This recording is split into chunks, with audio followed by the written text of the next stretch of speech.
R-T 25% प्रक्रियेसाठी 17 फेब्रुवारीपासून सुरुवात होणार आहे ऑनलाईन अर्ज करण्यासाठी आणि याची अंतिम दिनांक ही 10 मार्च 2026 अशी असणार आहे.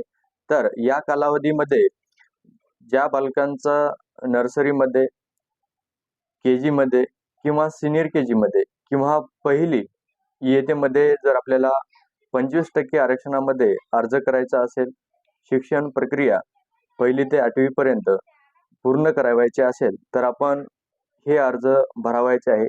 आणि या अर्जासाठी आपल्याला कोणकोणती कागदपत्रे लागणार आणि त्यासाठी नेमकं वय त्या मुलाचं किती लागणार याची विस्तृत अशी माहिती आपण या व्हिडिओमध्ये पाहणार आहोत. तर व्हिडिओ शेवटपर्यंत पूर्ण पहा आणि चॅनलवर जर का नवीन असेल तर चॅनलला सबस्क्राईब करा आणि सोबत दिलेल्या बेल आयकॉन बटनावर क्लिक करा, जेणेकरून आपल्याला अशाच प्रकारचे नवनवीन अपडेट आणि इतर काही माहिती आपल्यापर्यंत वेळोवेळी पोहोचत राहतील. शालेय शिक्षण विभागाचा महत्त्वपूर्ण परिपत्रक आपण या ठिकाणी पाहू शकता. बालकांचा मोफत व सक्तीच्या शिक्षणाचा अधिकार अधिनियम 2009 नुसार दुर्बल व वंचित घटकाकरिता 25% ऑनलाईन प्रवेश 2026 आणि 27 प्रक्रिया राबविण्याबाबतच्या महत्त्वपूर्ण सूचना या ठिकाणी देण्यात आलेल्या आहेत. आपण या ठिकाणी बालकांचा नेमकं वय या ठिकाणी आपण पाहू शकता. बालकांचा जन्म हा 1 जुलै 2019 ते 31 डिसेंबर 2020 च्या आतमध्ये असावा आणि नर्सरी प्ले ग्रुपसाठी हे वय 1 जुलै 2022 ते 31 डिसेंबर 2023 च्या आतमध्ये जन्म असायला हवा आणि ज्युनियर के जीसाठी 1 जुलै 2021 ते 31 डिसेंबर 2022 च्या दरम्यान असायला हवा आणि सिनियर के जीसाठी 1 जुलै 2020 ते 31 डिसेंबर 2021च्या दरम्यान या ठिकाणी त्या बालकांचा जन्म असायला हवा, तरच आपल्याला त्या ठिकाणी ऑनलाईन अर्ज करता येईल. यासाठी आपल्याला महत्त्वपूर्ण कागदपत्रे हे बालकांच्या पालकांचे, आई किंवा वडिलांचे आधार कार्ड अनिवार्य आहे आणि बालक जर अनाथ असल्यास, पालक त्यांचा सांभाळ करत असल्यास त्यांचे आधार कार्ड त्या ठिकाणी कंपल्सरी आहे. आणि त्यानंतर बालकांच्या जन्माचे प्रमाणपत्र, वास्तव्याचा पुरावा त्या ठिकाणी कंपल्सरी आहे. आणि यानंतर भाडेतत्त्वावर राहणाऱ्या पालकांच्या बाबतीत दुय्यम निबंधक कार्यालयाचा जो नोंदणीकृत भाडे करार असतो त्याची सत्यप्रत त्या ठिकाणी आवश्यक आहे. आणि यानंतर सामाजिक वंचित घटक पालकांचा बालकांचा जातीचा दाखला व अपंगत्वाचे प्रमाणपत्र या ठिकाणी अनिवार्य आहे, कंपल्सरी आहे. परराज्यातील जातीचे प्रमाणपत्र ग्राह्य या ठिकाणी धरण्यात येणार नाही.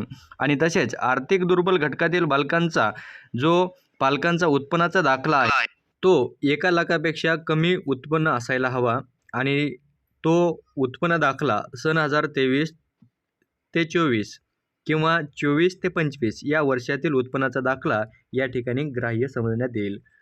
आणि यानंतर रहिवासी पुराव्यासाठी आपल्याला स्वतःच्या मालकीची निवासी व्यवस्था असल्यास त्या निवासी पुराव्याकरिता रेशन कार्ड, ड्रायव्हिंग लायसन्स, वीज देयक, टेलिफोन देयक, प्रॉपर्टी टॅक्स, घरपट्टी किंवा मतदान कार्ड किंवा पासपोर्ट आणि राष्ट्रीयकृत बँकेचे पासबुक इत्यादीपैकी कोणताही एक पुरावा त्या ठिकाणी ग्राह्य धरण्यात येईल. आणि यानंतर 25% प्रवेश प्रक्रियेकरता आपण ज्या कार्यक्षेत्रातील शाळा निवडत आहात त्या कार्यक्षेत्रामध्ये स्वतःच्या मालकीची निवासी व्यवस्था नसल्यास भाडेकरार ग्राह्य धरण्यात येईल आणि सदरचा भाडेकरार हा दुय्यम निबंधक कार्यालयाचा नोंदणीकृत असणे अनिवार्य आहे.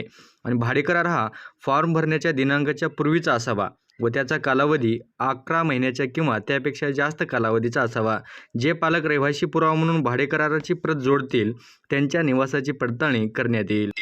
आणि यानंतर जन्मतारखेचा पुरावा म्हणून ग्रामपंचायत, महानगरपालिका, नगरपंचायत यांचा दाखला, रुग्णालयातील ANM रजिस्टरमधील दाखला, अंगणवाडी आणि बालवाडीतील रजिस्टरमधील दाखला त्या ठिकाणी आपल्याला अपलोड करायचा आहे.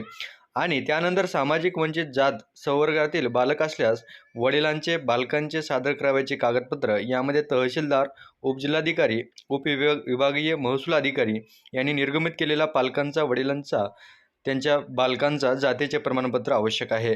आणि परराज्यातील जातीचे प्रमाणपत्र प्रवेश प्रक्रियेकरता या ठिकाणी ग्राह्य धरण्यात येणार नाही.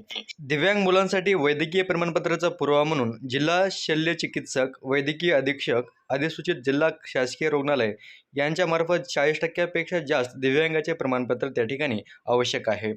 आणि यानंतर पालकांनी ऑनलाईन प्रवेश अर्ज भरताना एकल पालक म्हणून सिंगल पॅरेंट, विधवा, घटस्फोटित आई अथवा वडील यापैकी कोणताही एक जर असेल तर पर्याय निवडला असेल तर संबंधित पालकांचे पालकत्व स्वीकारलेल्या व्यक्तीचे प्रवेशासाठी लागणारे आवश्यक कागदपत्र ग्राह्य धरण्यात येईल. आणि यानंतर बालकांचे आधार कार्ड नसल्यास आधार कार्ड सादर करण्याच्या अटीच्या अधीन राहून बालकांना तात्पुरता प्रवेश देण्यात यावा. आणि तात्पुरता प्रवेश दिल्याच्या दिनांकापासून 90 दिवसाच्या आतमध्ये बालकांचे आधार कार्ड शाळेकडे सादर करणे त्या ठिकाणी आवश्यक आहे. बालकांच्या आधार कार्डची विहित कालावधीत पूर्तता न झाल्यास RTE 25% अंतर्गत दिलेला तात्पुरता प्रवेश त्या ठिकाणी रद्द करण्यात येईल. परंतु सद्यस्थितीत आई किंवा वडिलांचे आधार कार्ड असणे आवश्यक आहे. आणि यानंतर न्यायप्रविष्ट असलेल्या घटस्फोट प्रकरणातील महिला जर असेल तर प्रकरण न्यायप्रविष्ट असल्याचा पुरावा त्या ठिकाणी जोडावा लागेल. आणि घटस्फोट प्रकरण न्यायप्रविष्ट असलेल्या महिलांचा अथवा बालकांच्या आईचा रहिवासी पुरावा आवश्यक आहे. बालक वंचित गटातील असल्यास बालकांचे किंवा त्यांच्या वडिलांचे जातीचे प्रमाणपत्र व बालक आर्थिक दुर्बल घटक असल्यास बालकांच्या आईच्या उत्पन्नाचा दाखला कागदपत्रे दाखल करणे आवश्यक आहे. आणि तसेच विधवा महिलांच्या पाल्यांसाठी पण सारखेच आहे, फक्त पतीचे मृत्यू प्रमाणपत्र या ठिकाणी वेगळे जोडावायचे आहे. अशा प्रकारची महत्त्वपूर्ण अपडेट आपण घेतली. RTE 25% ऑनलाईन प्रक्रियेसाठी आपल्याला अर्ज कसा करायचा याची A to Z माहिती आपल्याला जर हवी असेल, पुढील व्हिडिओसाठी आपल्या चॅनलला सबस्क्राईब करा आणि सोबत दिलेल्या बेल आयकॉन बटनावर क्लिक करा. तर लवकरच भेटूया एका नवीन अपडेटसह, नवीन माहितीसह. तोपर्यंत धन्यवाद.